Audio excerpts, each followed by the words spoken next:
Thank you, Susan. Good evening, everybody. Happy Thursday. And it's Tariq Durrell here talking to you, the new CB3 chair. Welcome to our executive committee meeting for the month of March. And Kenyelle, I'm going to move over to you for approval of minutes. For last week's minutes? Yes. Last month, yes.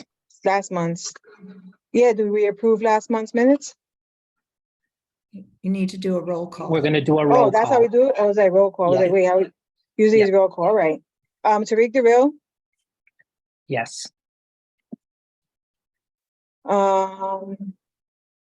it's saying vacant, but Eric is here. But he stepped down. Oh, that's right. He's not a panelist anymore. Right. I'm sorry.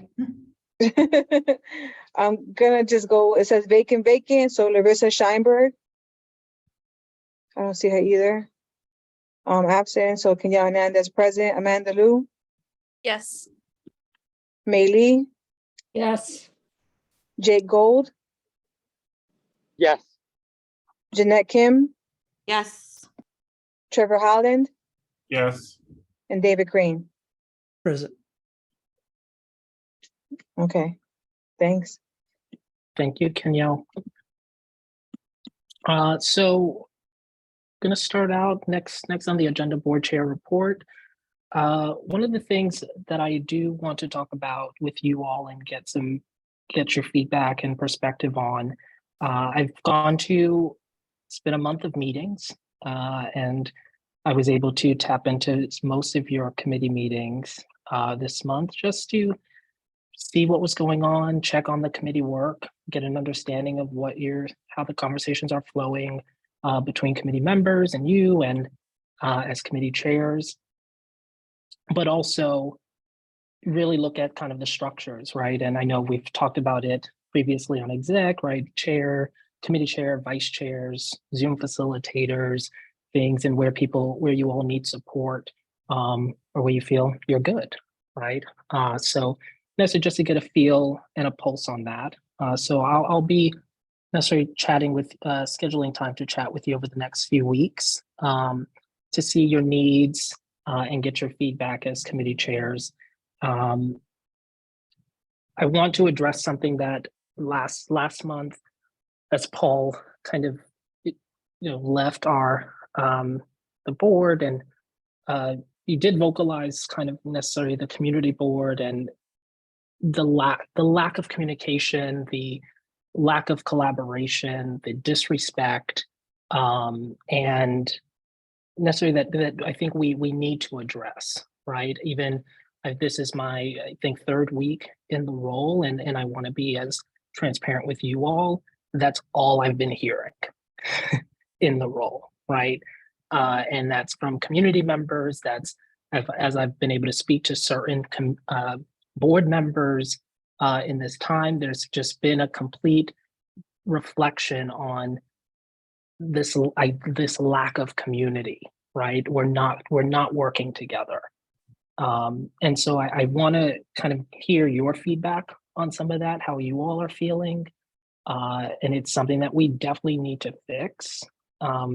We are appointed, we are leaders, right? And so we have to be able to role model that for the community at large, right? The things we are expecting from the community members whenever they're entering our meetings or whatever, or participating in dialogue, we have to be able to facilitate that as well, right? And show how if we can't show it, we can't expect that from anybody, right? Truly. So, but I want to give you, these are quotes. I'm not giving names of where this came from, but this has just been consistent emails over the past 3 weeks of things of how people are seeing our community board at large, right? Lack of responsibilities for communities' welfare and safety, millennial takeover of CB3. Millennials are a bit in over their head and things are going off the rails. Community board members antagonistic to community.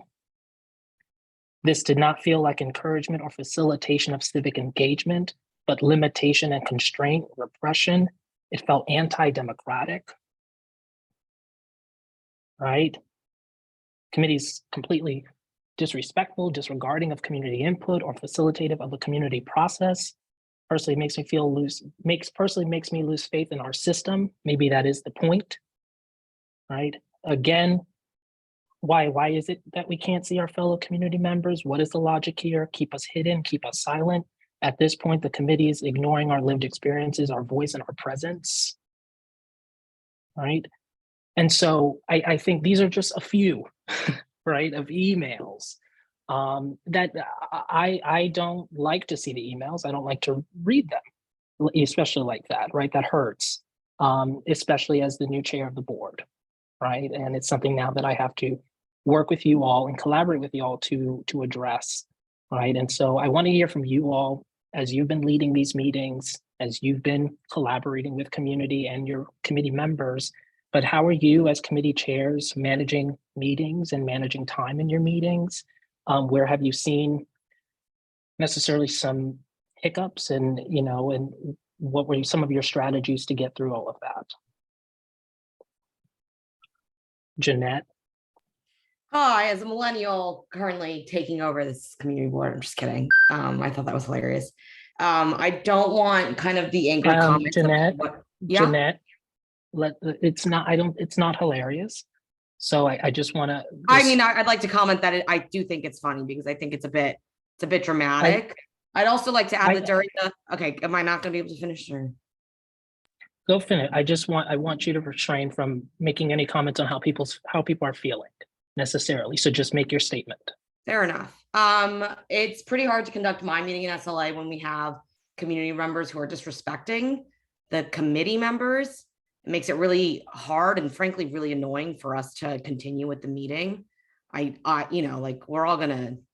all only have so much patience. So I think it goes both ways. So whatever these comments may be, I kind of hear them, but at the same time, I don't think the community gives us the same respect that we're trying to give to them. So that's how I feel in SLA. Thank you. Any of the other committee chairs want to share? David, just, I think you're still on mute. Yeah, it's been a while since I've had situations where someone's escalated from the public. When I do that, though, it's important for me to realize where they're coming from. What's their perspective? What is their feeling? If they are upset, even to the point of nearly yelling, as long as they're not obstructing the meeting,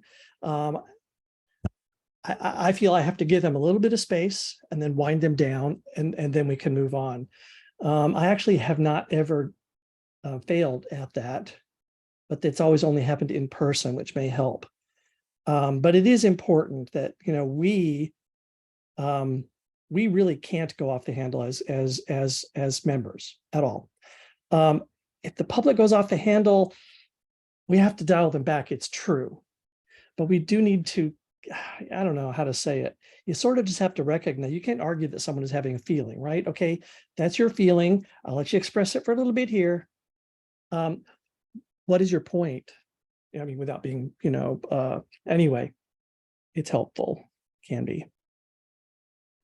Thanks, David. Amanda. Thanks. Yeah, that all makes sense, both Jeanette and David. I agree with you guys. Having been the recipient of a lot of that antagonism, I'm okay with someone expressing their feelings, especially if their tone is being raised. But when it's directly directed at an individual, that hurts my feelings. So I understand I shouldn't be the one receiving that. We as a committee can receive that together and talk it out amongst ourselves, but it feels really hurtful and lonely when individuals are being called out. It feels like I have no one has my back. We can disagree, David. You and I have disagreed before. That's fine, but we've been respectful to each other. and our tones have been respectful to each other. I've never been like, yeah. Anyways, you guys get the point. I don't know what the solution is, but I just wanted to express from my point of view. It does not feel nice to be yelled at and have my name being called out like that. So that's my experience there. Yeah. Thank you, Amanda. And I agree with you, right, on that. And Trevor, Somewhat new in terms of these, these feelings being expressed. Is this from the public or from committee members? I'm just not sure what we're talking about at this point. public. Public, okay. Public.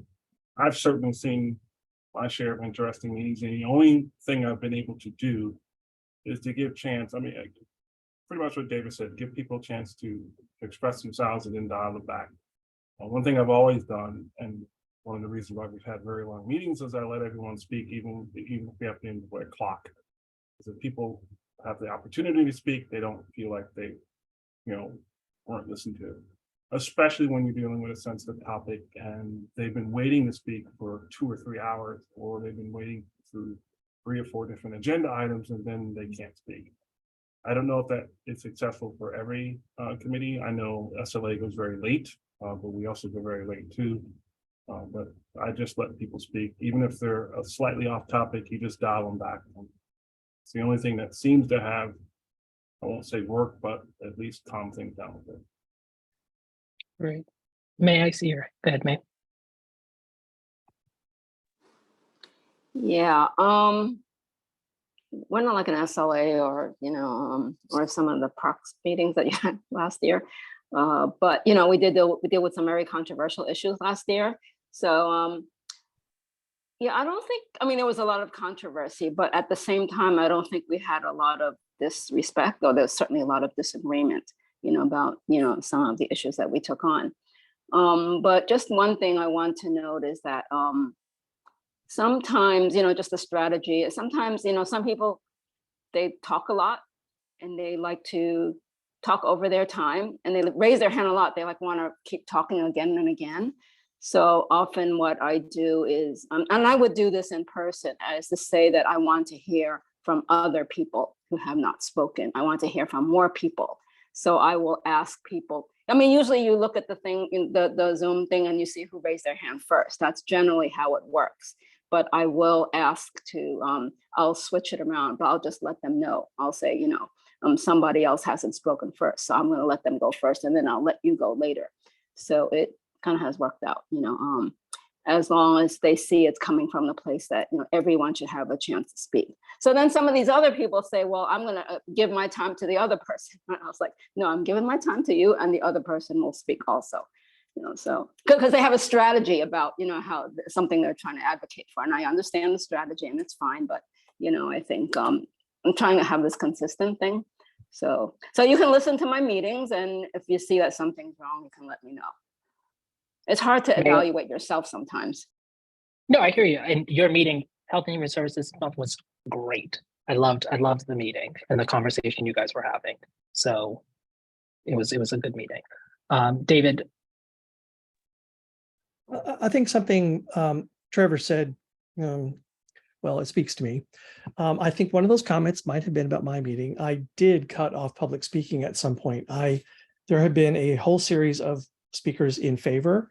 And we had actually just stated that that was the last one because there were no more hands raised. And then another hand came up. And I skipped over him, and I was just like, we've heard enough. I mean, I pointed out who it was. I knew that they were in favor. I stated that, but I didn't let them speak. And that person definitely came away with a feeling that he was being silenced. And I'm not going to do that anymore. Or I'm going to ask if they would voluntarily withdraw their hand, because we are pressed for time or something. But yes, that's a situation that I created. Thanks, David, for that. Trevor. I will say one thing I'm seeing, which is relatively new, is that people are getting very angry that you don't agree with them.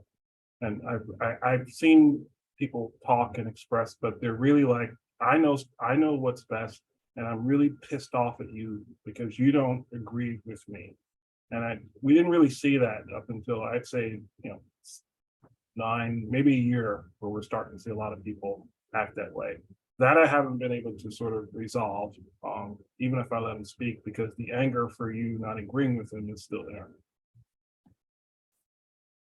And what, have you seen an increase in this kind of lack thereof coming into Zoom, or was this also like this in person? You know, I mean, I've only been to like 2 or 3 in-person meetings since I've joined, so. No, this is more Zoom. I mean, but this is also within the last year. It wasn't even the beginning of the pandemic. It's newer people coming to meetings just really angry that you don't agree with them. It's not that they don't understand it. They're mad that you don't agree with them. That's relatively new to me. Got it. I'm going to go to Kenyelle, Susan, and then I'll come to you. So I'm on a chair, so I don't experience these things, but as a member, I don't, I can see what, from the public speakers, but what I'm seeing more is the discord and disrespect and rudeness within our own members to each other. And that's what's disappointing and upsetting and discouraging, because that's new too. When I came on the board, it wasn't like that. So that's new. And it's really sad to see and disgusting, actually. Thanks, Kenyelle. Go ahead, Susan.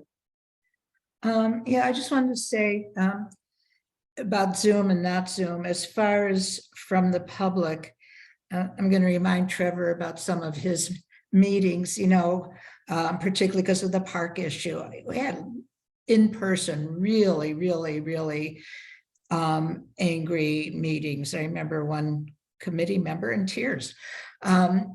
So, maybe it's worse now, but we certainly, and I remember also in David's committee, it's probably the same people.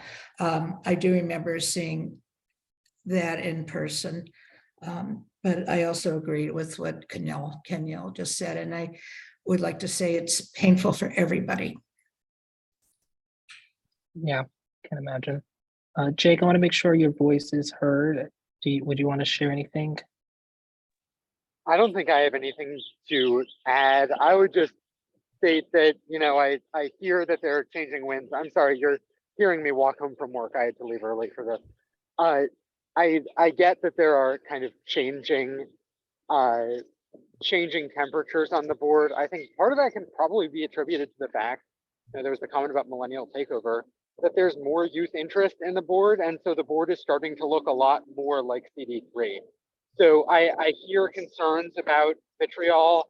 I think that might be kind of confounded by the simple fact that the board is starting to be more representative. And that's a good thing, not a bad thing, even if it means there's a little bit more hot temperatures, all that flaring up. That's all I have. Thanks for sharing. Have a good walk home from work. Thank you all for sharing your perspective on this. One of the things I think we're going to do is try to work with the borough president's office and get someone to do a training and on how to facilitate these meetings, right? And really how to manage time in the meeting and manage some of these situations and things to say, things not to say, things to do, things not to do necessarily. So be on the lookout for that. I know we have elections and things, so I want to make sure Susan and I did speak. And so we're probably looking at a May potential training for exec, right? Well, they'll come in to that. I see hands here. David, come to you then, Susan. There is definitely a generational change. This is a bigger one than I experienced when I was, coming up. Just an example, again, at work, the youngins, I'm 60, right? So the youngins will call you out instantly for X shaming or something in public. And then you're like really on the spot and uncomfortable. And I have to learn how to deal with that. And my approach is kind of the opposite. I was age shamed at the last meeting, at the last SLA meeting, not this one, but the one before. So what I did was start self-deprecating about being old and, this is a challenge for me. And I think it was just lost. I think that there does have to be an attempt to understand other perspectives and communication styles. I mean, it's always true, but that generational comment, although when I heard it, I thought, that's the kernel of truth in that, I think. Thank you, David, for that. I'm gonna do Trevor, Amanda, and then we're gonna move on. Yeah, Okay. just real quick. I know we did a training before. I don't remember if it was called conflict resolution. We did it in the office. It was actually pretty good. We did it. Maybe Susan can, or David can remember the training we had on facility. No, I hired that person and, we worked with her. The second one, right? Yeah. Yes, the first one was terrible. Yeah, first one was terrible. The second one was very good. I was surprised when Tariq said something about working with the borough president's office. That's why I was confused. I thought you wanted me to try and get something like that again. I like that one. I don't know if I'd attend again because it was repetitive, but it was very good, and I think might be beneficial for the non-young ones on the board to attend.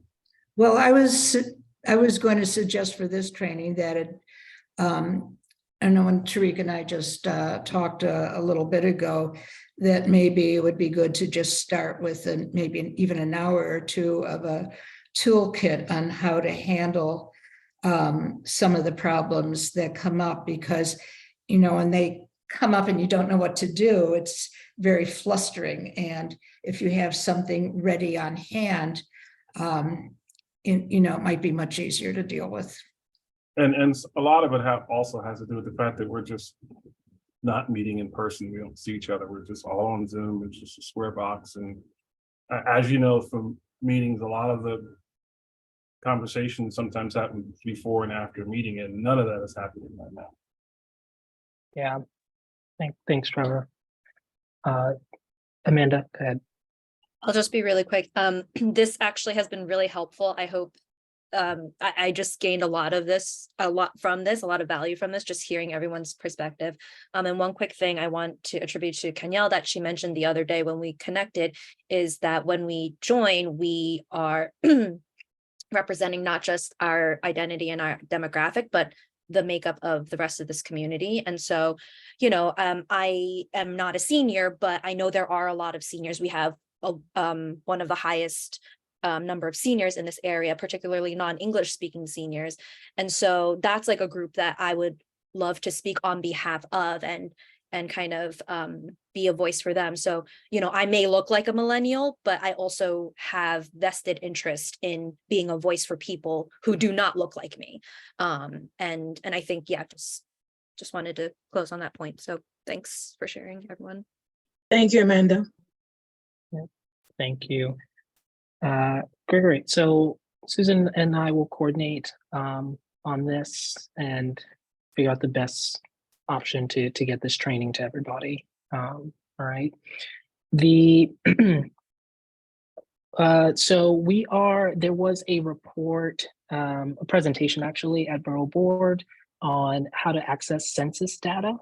And so CB3 is co-sponsoring virtual training next month. So Susan and I will share information on that, but you'll see it in your inboxes. Then I'm trying to just look if there's anything. We process for new members. The application, yes, was extended. I think it was the March 30th. Or 31st, one of them. And so speak to people, really help us, right? Get some new members, new perspective on our board. I think there's a lot of conversation around this necessarily. There's things we have to address to do that, right? We have to address this lack thereof of community and collaborating and how we're speaking to each other, because people do not want to join. Right, because they don't want to deal with that, and so we have to address that and become a place that people are interested in wanting to engage in. And so these are definitely priorities on our end. But new members should be in place, middle of April before May. right before May, and we'll work from there in kind of committee assignments and restructuring a lot of that. Okay, so nothing fully to report there. But that is my full report. We'll move on to the district manager's report. Okay, thank you. Actually, I have a number of things, but they aren't lengthy. So I don't know if people have been reading about all the bomb threats that have been received in the last several days. The community board has received them every day, sometimes 2 a day. I'm working with the FBI. They've actually taught me how to take information off the incoming emails. So I forward them the emails. I get the information on the properties. The emails appear to be coming from Russia. They even use Russian lettering. They are a list of places that are different every day. None of them are in Community Board 3, and it's weird because we're the only community board getting this, and a lot of the places are in Community Board 1, but they're not getting this. One day it was just a really horrible, long, homophobic thing. Now it's getting into telling us we're all going to die because we don't love America. So it's kind of, it's strange because from watching TV, this stuff is happening, but sort of comes in your home. It's a little bit different. But I will say the FBI has been, just really trying to be as helpful as can, and they even called to give me an update on where they are on this. So the office for the whole 18 years I've been district manager has been supposed to be either moved or renovated. We were about to do this when de Blasio came in, and then he stopped everything, and it's now been just reactivated. No one told us it was reactivated, but it was reactivated. They took me around to look for offices. I found some really nice places. Now they said you can't do that, it's too expensive. Office of Management Budget came to visit me the other day and tried to tell us that we would have to have our office renovated, and to save money on relocating us, we would all have to work from home for a year, which I told them absolutely no way. Talk about not respecting community boards. They wouldn't do that to anyone else. So we're trying right now, since our management, we're 4th Street Arts Block, but our management is really Cooper Square Mutual Housing. They're looking to see, and they're going to their board first to see about managing renovations, and also whether they might have some place to relocate us for a time. But I'm pushing OMB to put more money into it, because originally they were going to do a lot of the work on nights and weekends to get it done quickly without having us out of the office. It's really hard to not be able to have meetings, because we're now having, in-person small meetings, that kind of thing. Just an update on the researcher May and I have been working with. She's doing a survey, or actually, of mental health resources in Community Board 3. She has sent out, we worked with her to make short surveys to send out. She will finish sending them out tomorrow, expects to have them back by April 21st. We'll be analyzing data, and at the around May 19th, hopes to have a report ready, and we'll try and see if we can have her present to the board. It's kind of really exciting about it. People are beginning to talk about hybrid meeting equipment. I think probably in a couple of months, the emergency order, if not sooner, will not be continued. We can have hybrid meetings in the office, which means we have to limit the amount of public people that come in. We can do that according to open meeting law. We did it with we had one SLA committee meeting maybe 2 years ago. where we did do that. It worked out. People are talking about buying equipment to take places. I don't understand at all how that would work, how you would buy all these things. Who is going to take them? Who is going to bring them back? You know, you're not going to take them home. You know, I don't see how that would work at all. I know in some areas of Manhattan that are not as old as CB3, some of the places where they meet have equipment. Like I know one board, they say they take mics with them, but they use the speakers available. We don't generally have those kind of options. So I'm just kind of interested to see how other boards do that. I have two more things. One is our cannabis resolution that we voted on in January. And they, you know, told us we had to have it in. I have been trying to get some kind of feedback from OCM since then. It's like, you got it, you know, it came, you got our resolution. What are you doing with it? The woman who presented to us is telling people she's opening next month. And I finally, through getting Deborah Glick and Harvey Epstein's office to call OCM, finally, in the beginning of March, got another Zoom meeting with OCM. And all they kept saying is, we don't have any procedures. You know, I know you don't want to hear this, but I don't know. And I said, look, there's one answer I want. Either the license has been awarded or it is to be determined. Which of those is true? I can't even get an answer to that. So I've been trying to get the state offices again. I just spoke to Harvey. It's just gotten ridiculous. So Harvey and I spoke today about 3:30. One good thing, I talked about the 500-foot. He is going to introduce a bill to make that happen. And he is calling someone much higher up at OCM. I think he's going to try tomorrow. Our call was late this afternoon to try and get some answers on ours. I think they just don't want, I think they awarded the license and they don't want to tell us, and that's not acceptable. One last thing, I just want to talk about workflow.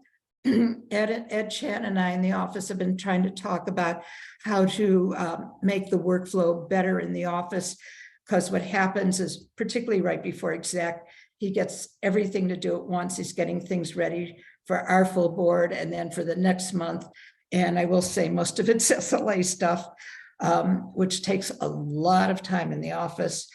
So we worked out a different sort of pattern for him to work on things. And it's really important, and it worked pretty well this month from the committee chairs.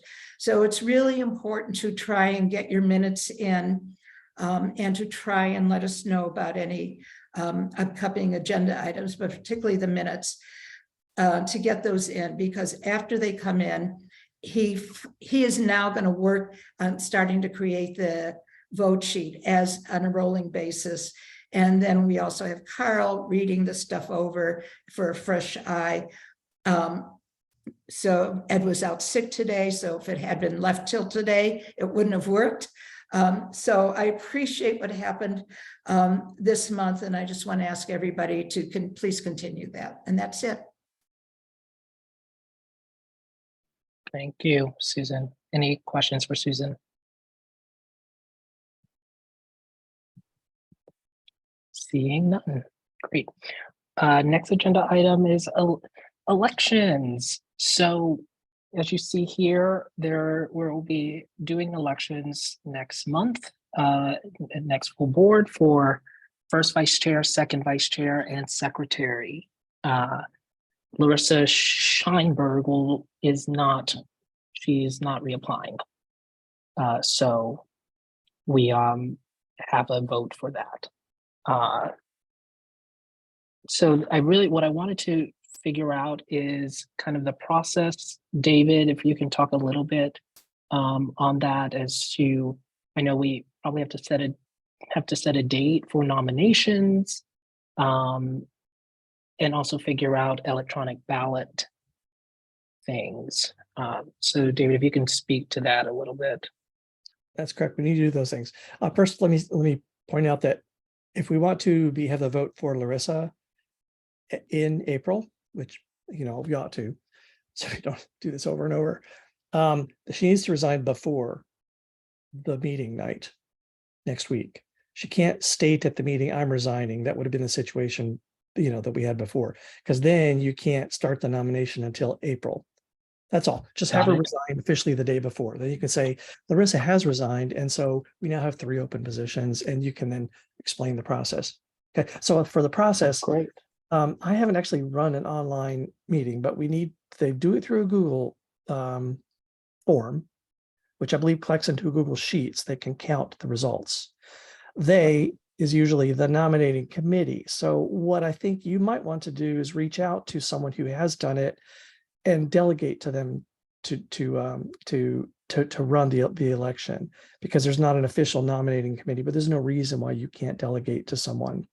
That's what I would suggest. And the thing about taking the nominations, the bylaws say that you shall open nomination, one of the words, but you open them. Is it Tuesday night? Sure, right? Tuesday's a meeting. So Tuesday night, Yes. you open the nominations for the 3 positions, and I suppose you could take them on the floor, but you need to also say, and you can send me or send whoever you delegate the nominations by and give a firm date, and don't put it way far out, I would suggest, because it's going to be, people have to verify that, like I said last month, if you nominate David Crane for something, you need to contact me so I can say, no, thank you. So you need to have candidates on the ballot who are willing to serve the day that they're elected. We don't want someone at the April meeting saying, actually, don't vote for me even though I'm on those ballots. Okay, that's all. So set a firm date, have someone delegated to be collecting those nominees. And it could be you, but you need to make sure you get it to whoever you have delegated. If you don't decide to run the whole electronic vote yourself, delegate. Okay. Okay. Thank you, David. Susan. Yeah, I just wanted to clarify that Larissa will resign from the position, but not from the board. Got it. Thank you. All right. So I'll be announcing this on Tuesday, and we'll from today until Tuesday figure out who on the board can run the kind of this election process. Okay. Next agenda item, I'm guessing it's David on Robert's rules. Oh, okay. Okay, so I want to talk about two things. I'll try to be brief. Okay, voting. We need to be taking voice votes. So, you can raise hands to do things for like a straw poll. We do this in my transportation committee where we're on, we make a very preliminary straw poll. Do we approve or not approve of this thing? It's a straw poll. You can count hands.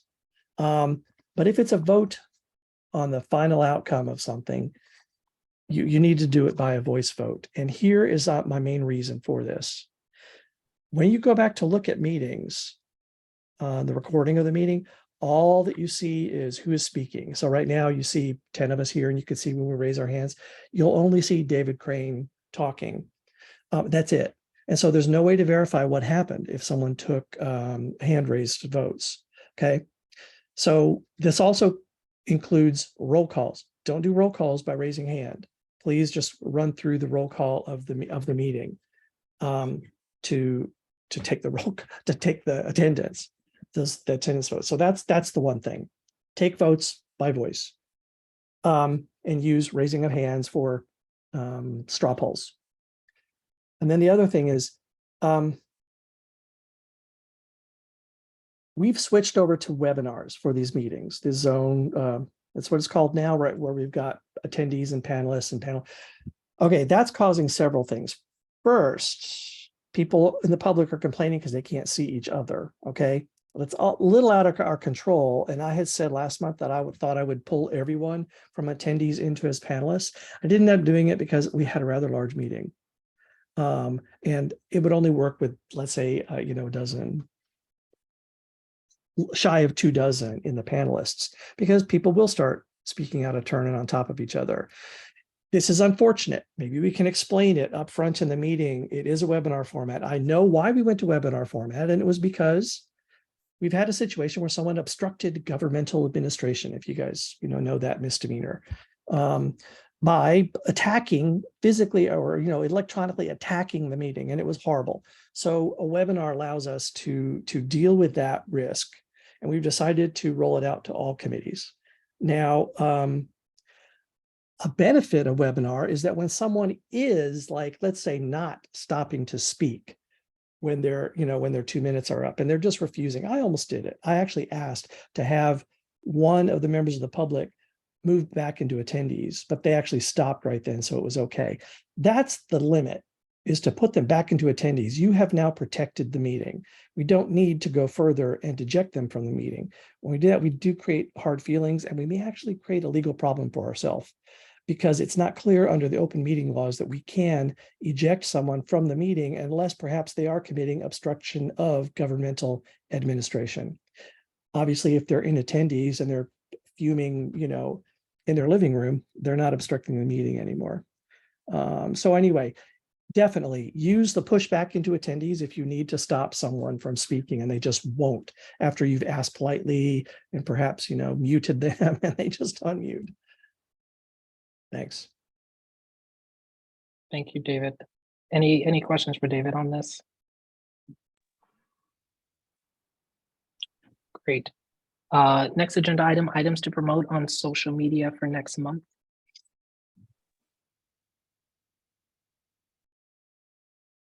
Nothing, May?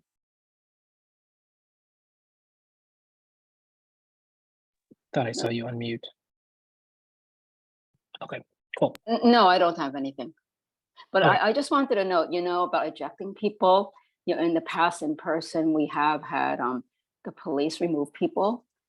They're being really rowdy, but they came back. It was okay. I mean, they were being really rowdy, and then they, we had them sort of like escort them out a bit, and then they calmed down, and then they could come back. It wasn't like, And I think on Zoom, if you eject someone, they can't.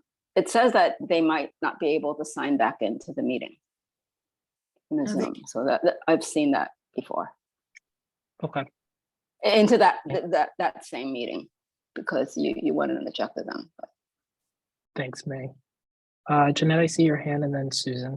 Yeah, on the social media front, are we allowed to promote the community board applications, especially because they got extended? We might as well post that they're open and available. Thanks for that suggestion. I will definitely do that. We're definitely needing someone to run social media now that I've moved into this position. So that's something we got to figure out. But thank you. Yes, I'll get that posted to this maybe tomorrow. So it gives it a week. Go ahead, Susan. As far as posting SLA, I think in the guidelines, there's some specific restrictions about it. So I would check the guidelines. So I just want to mention, we do have to follow. Susan, you said posting what? SLA app, were you saying, oh, you were talking about communities. Jeanette was talking about the CB3 applications that they got extended. The community, not CB3. You're talking about the community board in general. Correct. Okay, yeah, the borough president, we could post the borough president's stuff. Yes. I'm sorry, I thought you were talking about that. I just wanted to say about May, I remember when the police ejected people, they were physically attacking the committee in front, literally physically attacking, and the police picked them up and took them out.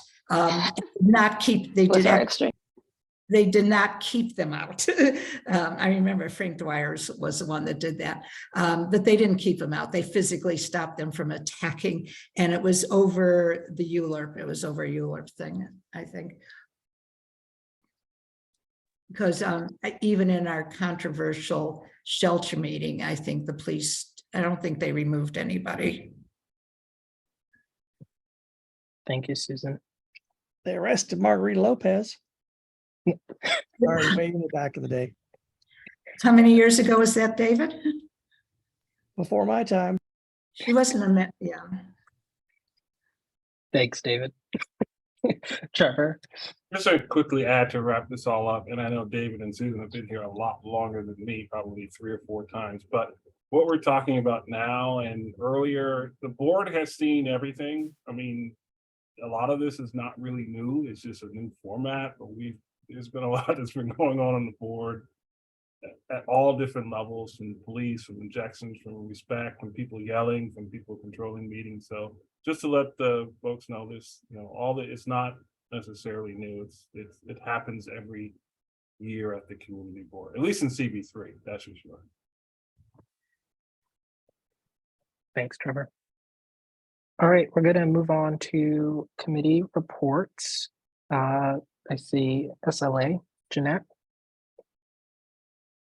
Yes, we had a very long meeting. Now that I've done it twice, I wrote like a whole postmortem and figured out what we could do to make it go smoother. There's a lot the committee can do. I don't know if I'm continuous chair or not. That's still not been, I don't know if that's up in the air, but there was one email from Dime Square that I totally missed just because it was in a sea of other emails, and that's my bad. So I'm going to have to make some friendly amendments at full board just to say that they supported. It just escaped me. I wrote them back and said, I'm so sorry, I'm just seeing this now. So it'll just be like a standard clause. It was included in some of the resolutions I wrote, or we wrote, excuse me, altogether, and then some of them I didn't. So that will be looked forward to. Yeah, I don't know. Sorry. Jeanette, can you do me a favor? Can you just explain for me the SLA, just like the preparation that goes into kind of prepping for your committee? Oh yeah. So we write the resolutions ahead of time and we distribute that work evenly or as like fairly as possible. This month, I asked the committee members to also do the stipulation forms alongside, only because it's the same information that's in the resolution. And it was just like ridiculous for one person to do all the steps, which I think was how the previous chair was doing it. Like a credit to her because it was just so much work. So I've like doled out all the resolutions and steps per application to all the members. And then they're on Google Docs. That way everyone can see them before the meeting. So like the substance, like the meat of most of it is already done. And then during the meeting, we might add some whereas clauses about like who showed up to the meeting to speak in opposition or in support of. It'll obviously include like emails that have come in prior to that.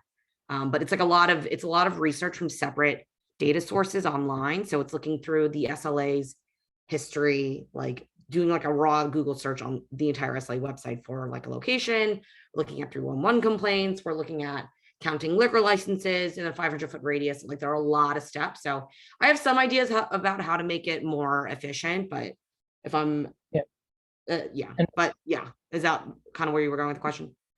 Yeah. And then so I know you said like public comment on if they oppose or, is that in written form or is that just at the committee itself? Well, so if they come in emails ahead of time, then we say like X amount of people wrote in like opposition to the application, citing whatever reasons they cited. And then during the meeting, we'll do the same thing. We'll count how many people spoke. We'll say if they were opposing or they weren't opposing. Probably for the sake of brevity, we don't put that much detail as to why they support or don't support, especially if it's kind of already mentioned in the resolution. We can certainly try and be more detailed about that, but it's such a mad dash to like try and get through all of them. Like our meeting was 4 hours long. Like I'm not to complain because I know everyone's meetings are, get long as well, but it's tough to balance like providing the right detail and like doing the work thoroughly with the time of everyone involved, right? Not only the public, but the committee too. Because the committee, I think these resolutions and steps like take quite a bit of time if you're doing them thoughtfully. And so it's tough to be like, okay, well, let's try and also add X amount more detail. But I thought the system of having different people write the resolutions and steps worked out pretty well. Like there was a lot more transparency. I think the Google Drive system really works well, especially because we're virtual. There's like just no other way to share information if it's not going to be over some kind of shared drive. I am mindful of the fact that we can't like have concert outside of the meeting. So like all the emails are kind of like blasted out to the committee. But yeah. Okay, thank you. There are like a million things we could do to make it more efficient, but I won't go through all of it now. Yeah, thank you. No worries. Go ahead, Susan. I just wanted to confirm that when people are going in the Google Docs, they're not having conversations back and forth about the stuff. Certainly not, because I think, yeah, we're definitely not. I think the only conversations that are taking place, they're not conversations. If I like need more detail, I'll just email out and say, we need more detail here, which is, I don't think counts as Congress or convention. Correct. Susan, and what is the office kind of percent work for SLAs, you know, in supporting the committee and the work that's flowing in from for SLA applications and things? Well, that's a whole conversation, which I would be happy to have. But right now, to be honest, this is the first time I've been left out of everything. So I have no idea what's going on. I have people emailing me with questions and I say, I don't know what you're looking at. And then I heard like that one board member was looking up 311s with block and lot information, which should never be happening. And Jeanette's correct. I don't need more detail in the reso. I mean, I could, there's, I think when things are kind of settled down, we can certainly go over that and, with an eye to making things as easy as possible. But I always had some conversations before with, not with all the members, because we use the committee structure, but with the chair to discuss certain things. What do you think this would be possible? What do you think about this? That kind of thing. But generally chairs copy me on everything because, sometimes a fresh eye catches things. Sometimes it could be helpful. Sometimes there's more information, that kind of thing. I'm happy to CC you on more, Susan.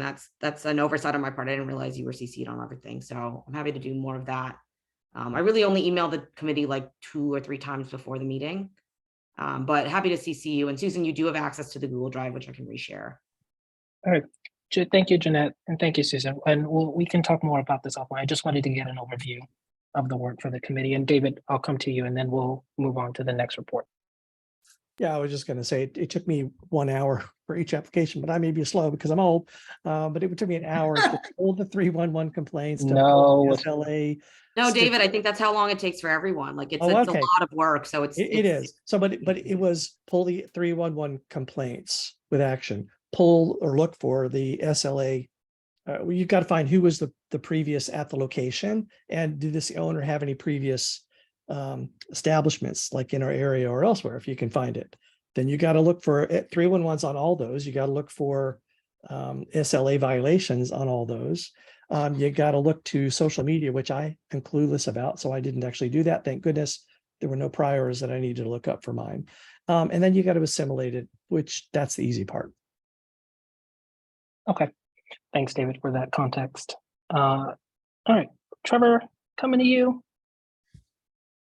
Thank you. We did not have any resolutions, just some updates on ongoing projects. Thank you. David, transportation. Okay, we did pass a street co-naming, which is going to come to the board. It's probably going to have some comments that didn't happen at committee, but there's anyway, it's in Chinatown. It's the Moscow Street. It's for an artist and activist that apparently everyone in Chinatown loves, named Corky Lee. But the location may be at issue. So, my thinking, and I'll explain this if asked about, that the committee, or that I certainly decided, I certainly weigh it by if an applicant has an organization, as a group that's pretty broad, that's been working on it for over a year, and they have got that much support, I'm just going to go with what the application asked for. And that was my thinking. We also took no comment on a bunch of, what are they called? Open restaurant. Okay, it was an open restaurant, open streets. These are where the street is blocked part-time, during the week. Avenue B is one of them, for instance. There was a lot of comments on that. We don't really have long experience with these, and they're going to keep coming, I think. We are asked for comment, and the committee didn't come up with comment. There was comment from committee that we don't know what to do with these. Why are we even listening to them? And all I could point out was that we could make a comment in like anyway, I'm thinking about that. I don't want to make something super formal, but if people have thoughts on that. Thanks, David. Maylee? Hi, so our committee met. We don't have anything for, the full board to vote on next week. However, we heard about a couple of new mental health programs, in a new mental health program that's being implemented at 2 organizations in CB3. So it's called Connect. It's funded by the state. There was a lot of statewide funding, and 2 organizations in our area, Henry Street Settlement and Hamilton Madison House, got the funding. I think they have supplemental funding from the city, and it's a little bit more like mental health, but more providing more community-based, like non-traditional services in non-traditional settings. And it's not just about going to the doctor's office. So they gave a presentation. I know there's been some work with in parks, and I think with the Manhattan Outreach Consortium, which outreaches to the street homeless. And what I got from it was that they're doing a lot of work. They're serving a lot of people, but there's so many more people to be served. Like, I think someone from Manhattan Outreach Consortium kind of said, you could be doing more of this and more of that and reaching out to the homeless. And I mean, she kind of said that, but the fact is that they're already doing a lot. And the other thing, so they need more resources and money to reach more people. And then also, the other thing that they commented on was that the salaries, they can have funding, but the salaries are not competitive.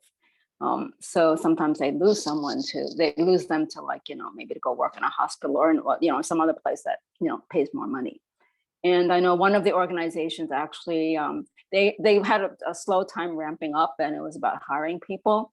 They didn't say this at the meeting, but the ED told me that, they're having difficulty hiring because there are other, organizations and programs that are not in nonprofits that are offering the same jobs for more money. So, so we need a lot more money and resources and funding for these programs. But they seem to be, going pretty good. So you can listen to our meeting for the information. Thanks, May. We're gonna go to Jake for land use. Thanks. Hey, Jake. Hello. Yes, I'm home. I made it. Nice day outside. So land use only has one thing that is coming to full board next week, and that is a resolution on 70 Mulberry Street. And this was the resolution that we are going to ask the full board to send to the design commission. We heard a lot of what I found to be really compelling testimony from the community about the kind of nature of the building and what could be better, especially with regard to internal operations. This resolution that we're sending to the design commission speaks only to the exterior of the building. There was some a reasonable amount of contest about that too, and I think for good reason. But the committee ultimately decided to send the resolution to the full board. Folks who are interested in hearing a little bit more about, I guess actually a number of people on this call were also on that call, but it's a worthwhile listen because I'm sure we will be hearing more about 70 Mulberry in the future. And if there are operational details before CB3, I imagine I would have more questions. I did not have any about the exterior, although there were some. And so before full board, highly recommend just checking it out if you have a chance. Other than that, we heard a presentation on the City of Yes citywide zoning text amendments. Nothing all that groundbreaking, but we will be hearing more from them, obviously, in the future. Does anyone have questions about that? And then Tariq, I think now might be a good time to talk about the PAC Town Hall. Yeah, thank you. Anyone quickly have questions? 70 Mulberry, City of Yes, Marshall Land Use? No? Okay. So, Well, can I ask a question about 70 please. Mulberry? Yes, So please. is the purpose of passing the resolution so that it can move on? I'm gonna have to actually defer to Susan about what the design commission needs from us for it to move on. Because it So should move on, but although I this- think the outside looks No, weird. absolutely. I see where you're coming from. Susan, could I defer to you Yeah, on this? this is going to the design commission in April. It must go to the community board before the design commission. So although the presentation, as Jake mentioned, was on the outside and the inside, what is important was our support of the outside and just a small amount of common space on the inside for the design commission. Oh, okay. And I think there was some very reasonable feedback from the community about the outside, specifically the height and whether it could be taller and that more space could be dedicated here. I ultimately found what we heard from DDC compelling, which is why I voted for the resolution that we sent to the design commission, but I have to imagine that we might hear from members of the public at full board.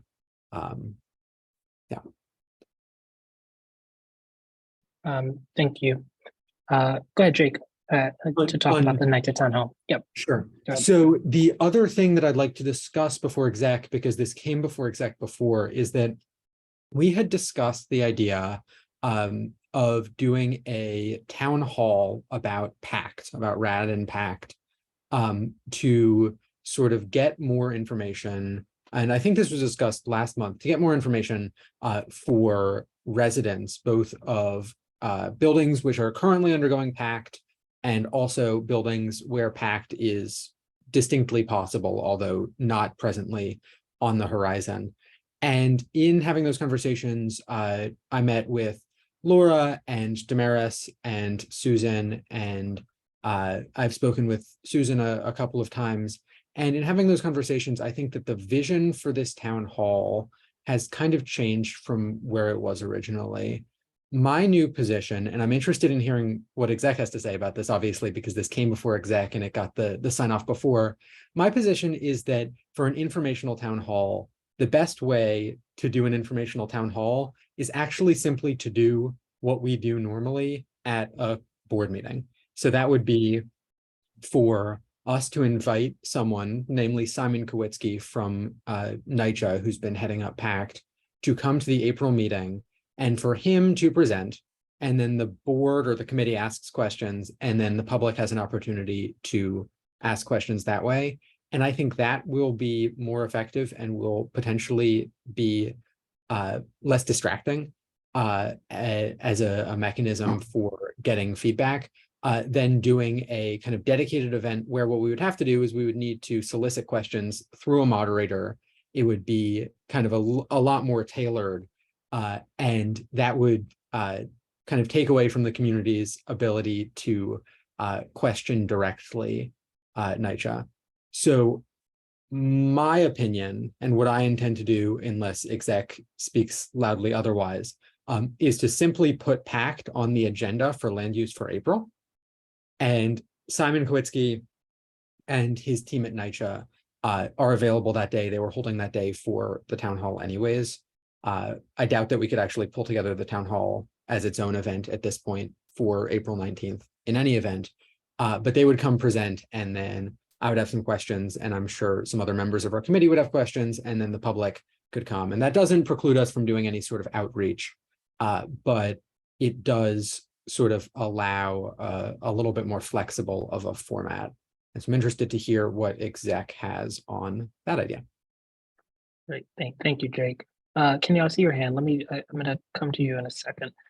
Susan, can you just explain to how did this town hall come to mind, and just the process for that? Because I know Paul was in the conversations and it shifted to me. So what was that timing and process? Sure. It was actually all very recent. So in the month before the last exec, I believe two board members had sent emails to, I think it was Paul and me, suggesting that we have a town hall.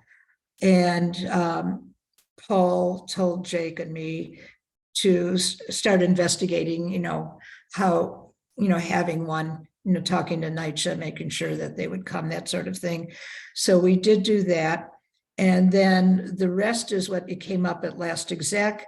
It was, as Jake said, it continues with what Jake said. So there's almost nothing before. So at the last exec, it was decided to have this informational town hall.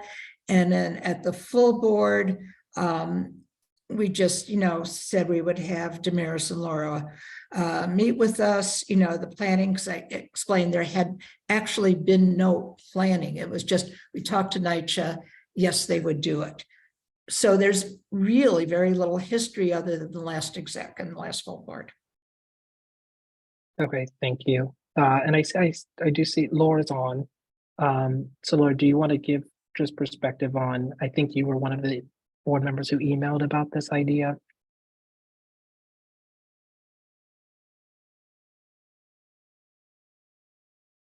And Kenyella and Hi. Trevor, I do see your hand, so I'll come to you right after this. Hi, sorry, it was updating. Thank you. Yes, I had reached out, as Susan mentioned, and asking, because I've been very transparent as to why I joined the community board, which is to be a loud voice for NYCHA and for our youth services.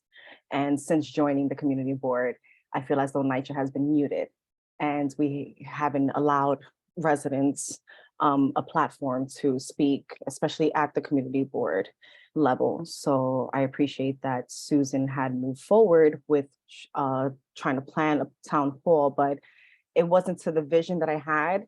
I wasn't looking for an informational NYCHA present what they usually do. I mean, I can go and download that stuff from the NYCHA website. So it's just a change of it, and just talking to Jake and Susan back and forth and seeing how it can come to fruition. But I agree with Jake, it should not happen on the 19th. It's not something that we're going to be able, I'm not a fan of throwing Hail Marys, especially since Tom Brady retired. So I don't think we should be able to do that. I would like to plan it for a few months later for it to be, I'm able to outreach as much as I can. So I would like for the community board to give me that opportunity and not do the town hall for next month. And if we could do it a few months from now. And could you just explain what was the initial vision that you had? I wanted it to be RAD and trust, being that these are the two big beasts that we're dealing with here in NYCHA, and not just the generic, oh, here's RAD, here's the pamphlet, this is what we're doing. And more of an engaging process with TA leaders. It doesn't have to be every resident, but have our TA leaders there, being that they are the recipients of hearing most of the complaints, and more of a, once again, just a platform to allow them a voice. I don't feel as though it being on a webinar and it being more of informational is allowing that for them.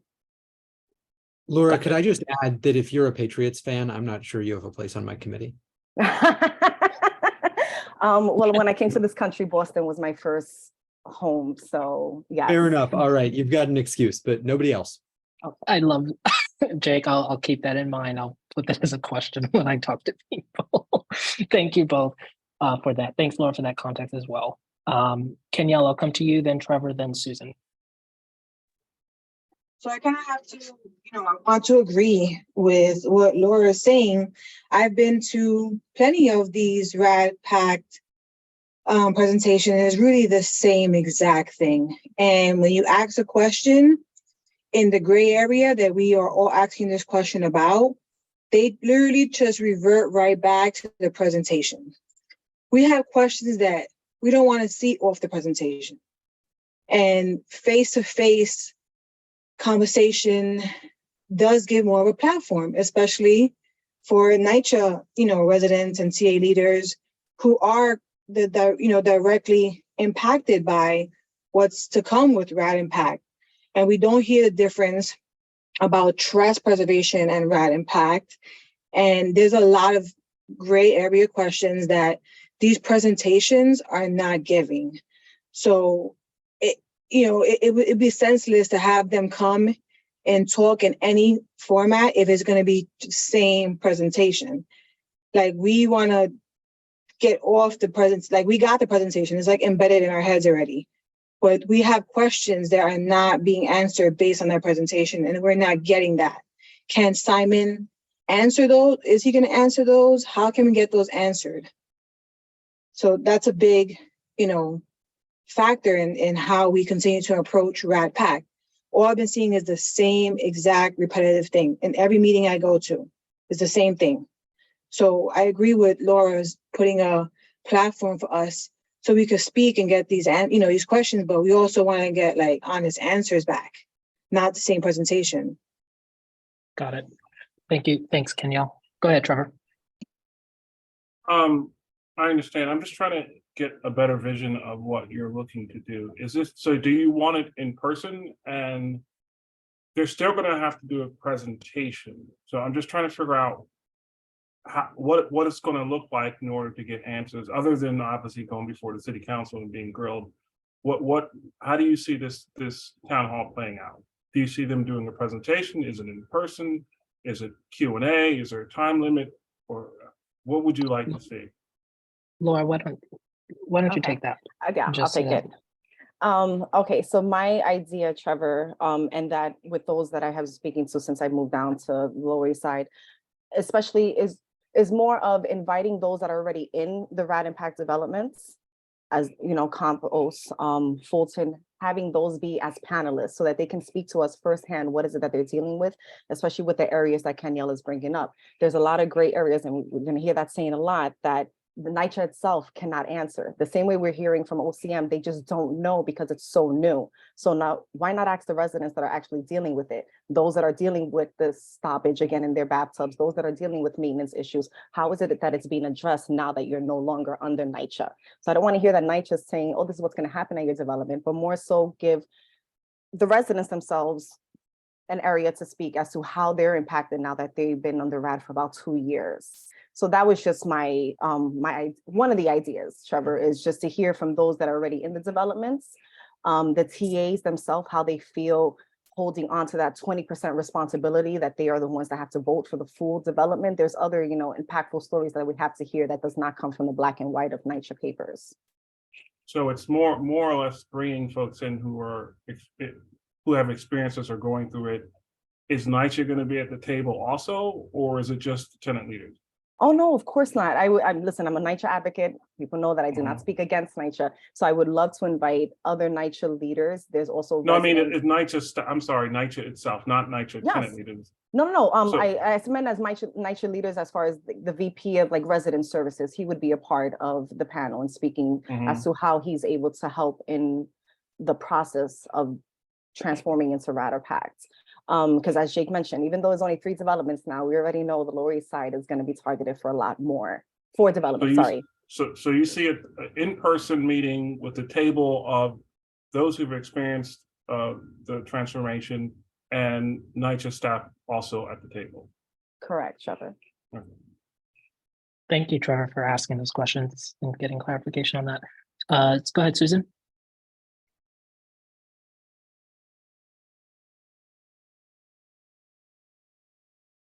Susan?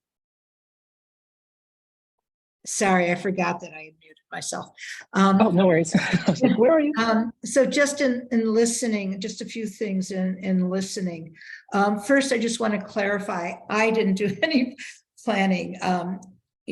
Jake and I, spoke to NYCHA and said, would you be willing to come? And that was the extent of it.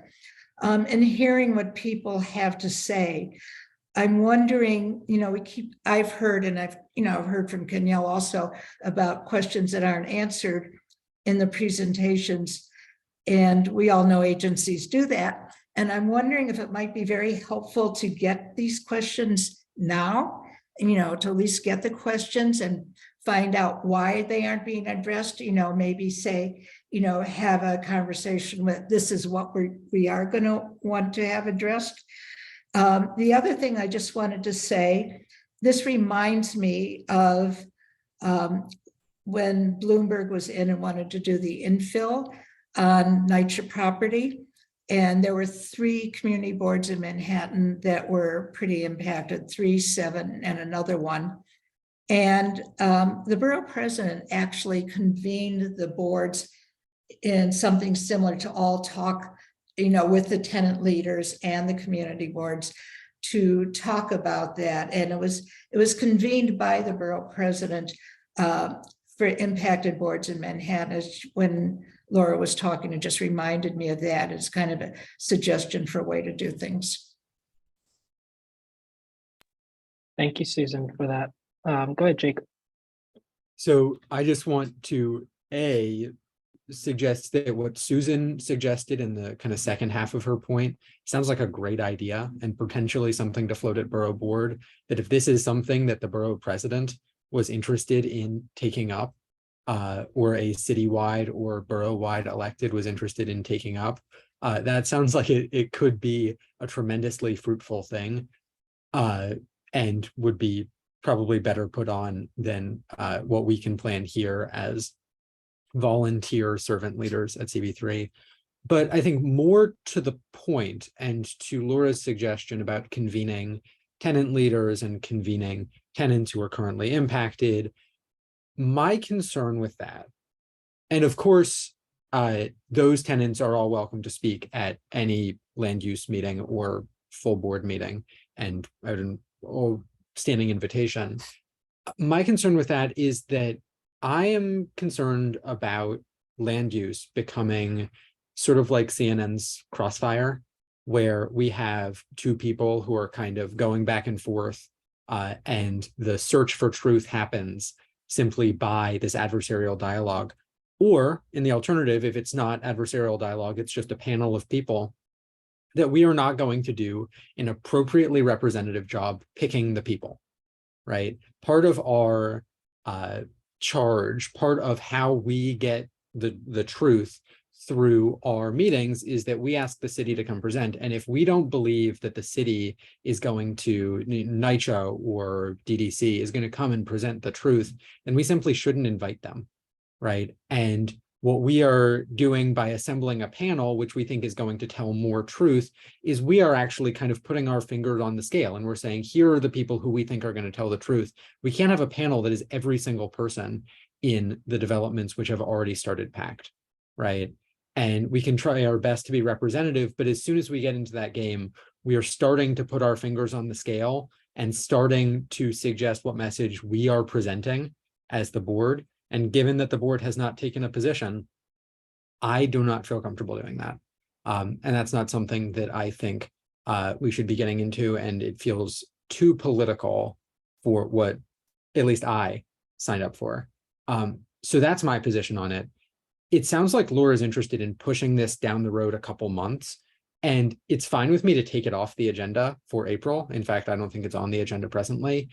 And for us to think about this more in the coming months, maybe reconvene in the fall and take the kind of intervening time to plan. Totally open to that and to have more discussions. I had, for whatever reason, believed that there was kind of a time crunch on this, so we were working quickly. But without a time crunch, kick it to September, we can talk about it then. That's good with me. But I did want to voice my concerns with CB3 specifically hosting this kind of event, where we are picking out the panel and we are deciding which voices we are going to elevate, and accordingly, inversely, which voices we are not going to invite.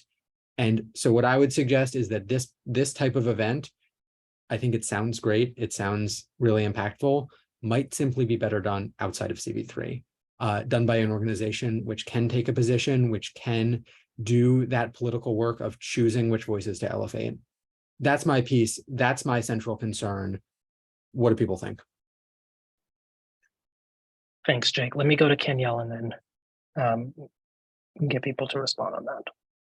Go ahead, Kenyelle. So I hear what you're saying, Jake, but what Laura's saying is really important, because part of the gray area is that NYCHA can't answer these questions, and having both parties together, so having people who are already transitioned and what they're going through, and then having Rad and PAC there would basically help clarify these answers. Like right now, we're being diverted to Rad and PAC and Trust because NYCHA has mismanaged and put us in this hole, right?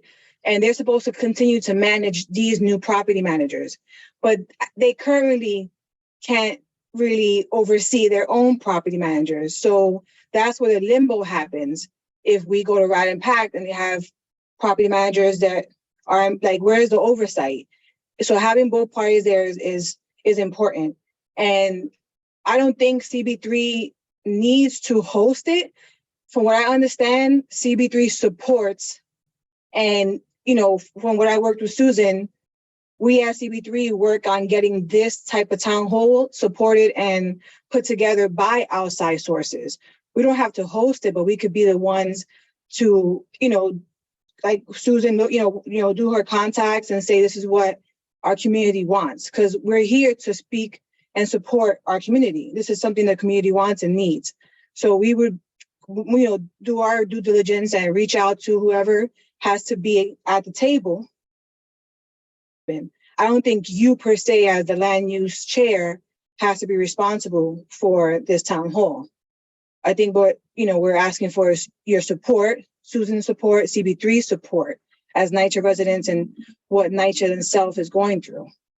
So this is something that could be done without it falling on your hands or CB3. So it's about CB3 supporting the community in this need and taking the time in these coming months to make that happen, to put it together like an outreach, and so I don't, I do think it's necessary to have those parties there plus NYCHA there, right?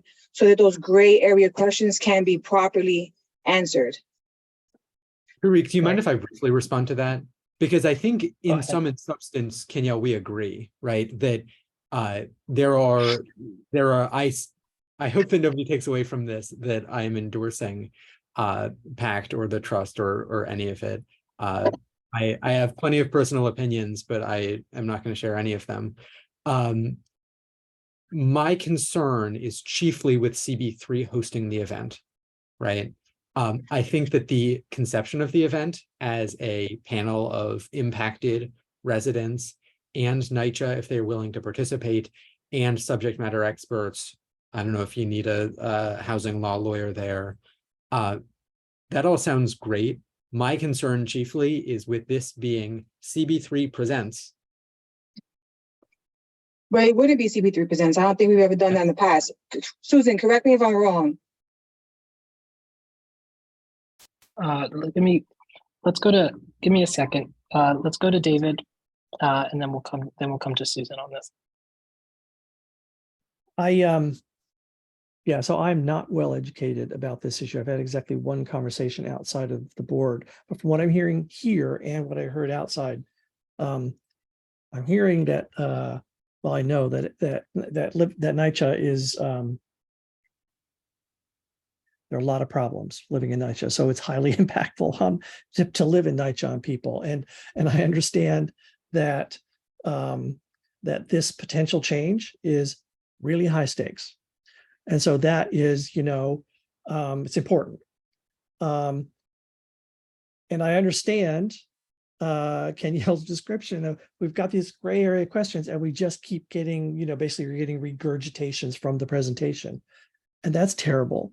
And so you're looking for a strategy for a way to create a situation or a venue that you'll get to what you need.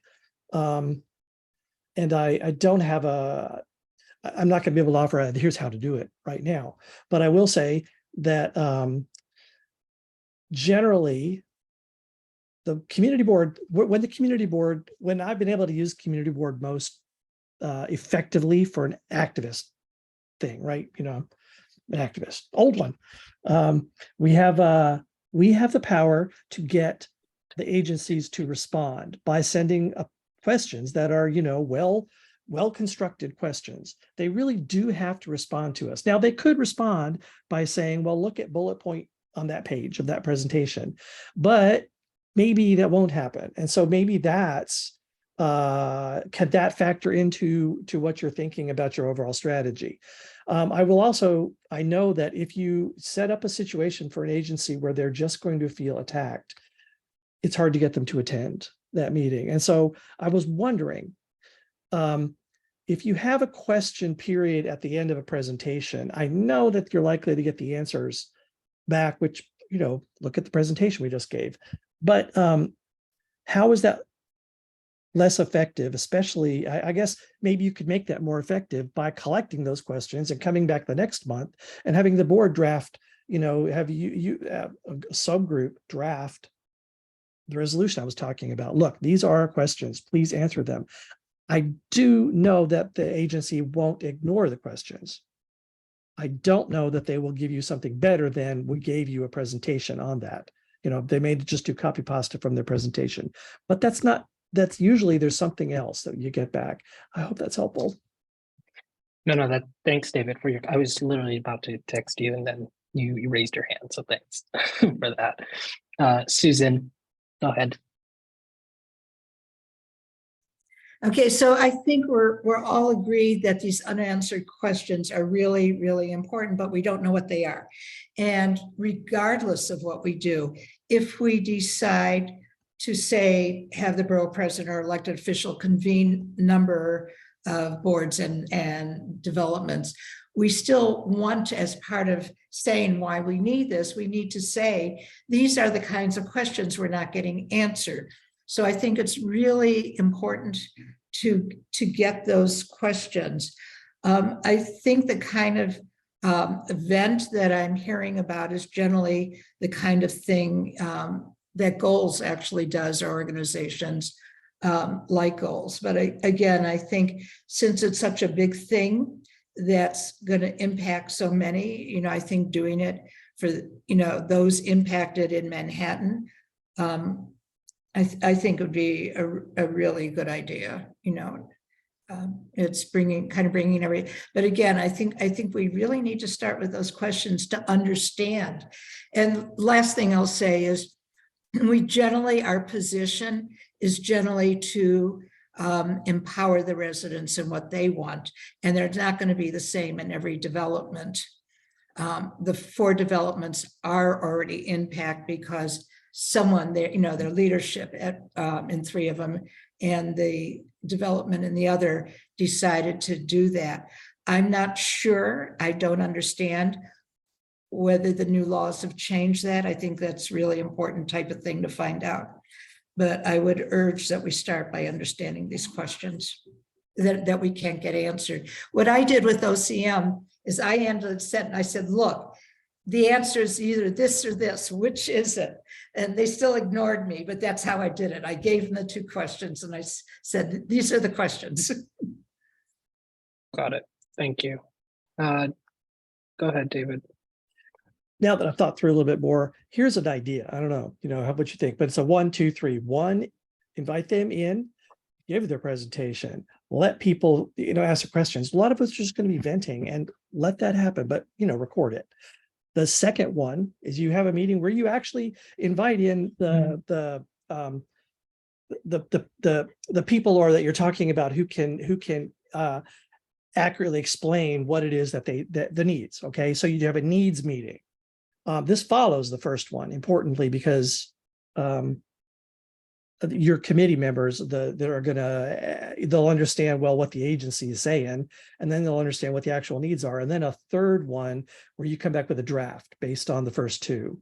These is what we need to know. Agency, these were the needs that we heard, in your presentation. It wasn't clear.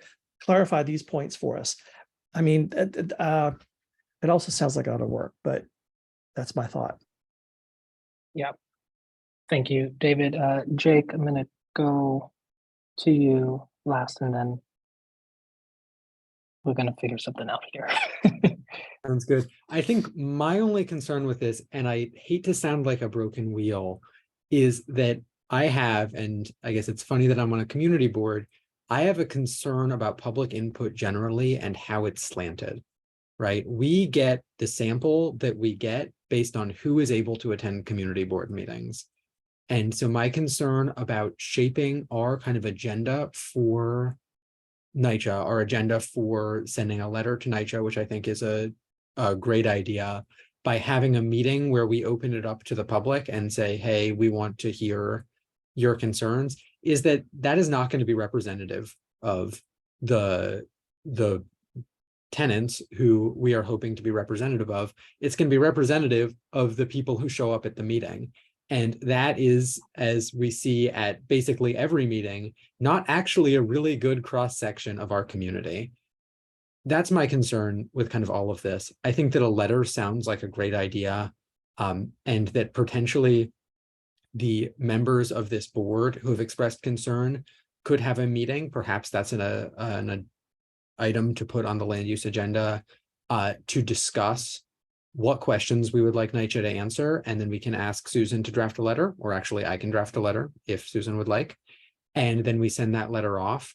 And the idea of having this big round table hosted by a community organization also sounds like a great idea. But my concern persists with the idea that the cross section of people who show up or who we invite will not necessarily be representative. And I'm not comfortable kind of endorsing that premise. That's where I'm coming from. Thank you. Susan, was your hand up from previous or? Sorry, I'll put it down. No, just checking with you. David, I think you put your hand up again. Go ahead. Okay, I agree that the community board is not going to get a completely representative sampling because it's not a form of direct democracy. But I do not have any concerns about that would lead me to say we shouldn't allow public input. I do not want to reduce public input into our government. I do not want to have it be just electeds making the decisions. I do not want it to be just the experts who are hired by agencies or contracted by them to be making decisions. I'm trying not to be harsh here, but I do not believe that we should stop trying to advocate for the community and learning what community needs are. We need to understand that it's not ever perfect. And I have always been very diligent to understand who it is who's actually here and is it representative enough? And that's part of the messiness of democracy. Thank you, David. Trevor. Thank you, David. Would agree with David, and also that's the nature of the community board. We could say that about any topic that we have and every single meeting that we have. But I feel like we're getting a bit far from the discussion because we're talking about community involvement and whether, because that could apply for any topic we're talking about. So Tariq, you want to sort of reel us back in, because I think we've sort of agreed that we need to push this a bit and figure out, how this will look. I know that, I forget if it was Laura or Camille, which suggested we could move this out because we don't need to do it next month. But I have to agree with David that perhaps we should invite NYCHA to talk about it, and or get some questions beforehand and have those questions presented so that we can figure out what those questions are that are not being answered. But Tariq, I'm just saying I'm done. I don't want to continue. I know it's your first meeting too, so welcome. Congratulations. Trevor, thank you.